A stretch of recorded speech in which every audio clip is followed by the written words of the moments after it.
ایک نوجوان اپنے بوڑھے ماں باپ کے ساتھ کسی مہنگے ہوٹل میں کھانا کھانے گیا۔ وہاں ماں باپ تو نہیں چاہتے تھے، لیکن بیٹے کی خواہش تھی کہ وہ انہیں کسی مہنگے ہوٹل میں ضرور کھانا کھلائے گا۔ اس لیے اس نے اپنی پہلی تنخواہ ملنے کی خوشی میں ماں باپ جیسی عظیم ہستیوں کے ساتھ شہر کے مہنگے ہوٹل میں لنچ کرنے کا پروگرام بنایا۔ باپ کو ریشے کی بیماری تھی، اس کا جسم ہر لمحے کپکپاہٹ میں رہتا تھا اور ضعیفہ ماں کو دونوں آنکھوں سے کم دکھائی دیتا تھا۔ یہ شخص اپنی خستہ حالی اور بوڑھے ماں باپ کے ہمراہ جب ہوٹل میں داخل ہوا تو وہاں موجود امیر لوگوں نے سر سے پیر تک ان تینوں کو یوں عجیب و غریب نظروں سے دیکھا جیسے وہ غلطی سے وہاں آ گئے ہوں۔ کھانا کھانے کے لیے بیٹا اپنے دونوں ماں باپ کے درمیان بیٹھ گیا۔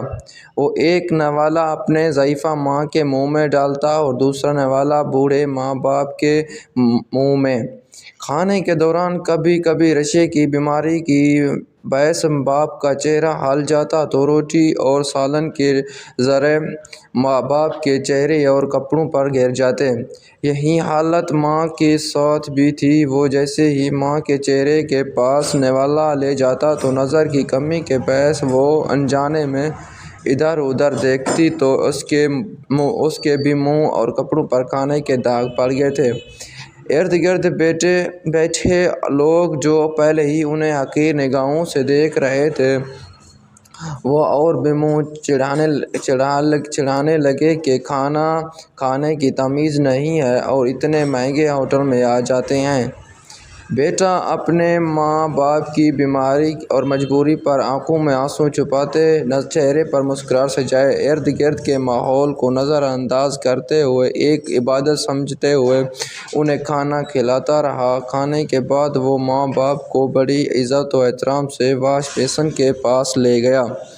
وہاں اپنے ہاتھوں سے ان کے چہرے صاف کیے، کپڑوں پر پڑے داغ دھوئے اور جب وہ انہیں سہارا دیتے ہوئے باہر کی جانب جانے لگے تو پیچھے سے ہوٹل کے مینیجر نے آواز دی اور کہا، بیٹا تم ہم سب کے لیے ایک قیمتی چیز یہاں چھوڑے جا رہے ہو۔ اس نوجوان نے حیرانگی سے پلٹ کر پوچھا، کیا چیز؟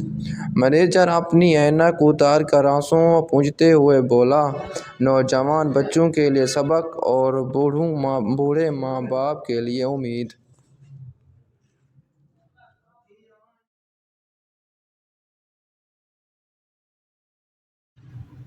Thanks for watching. Please subscribe to my YouTube channel.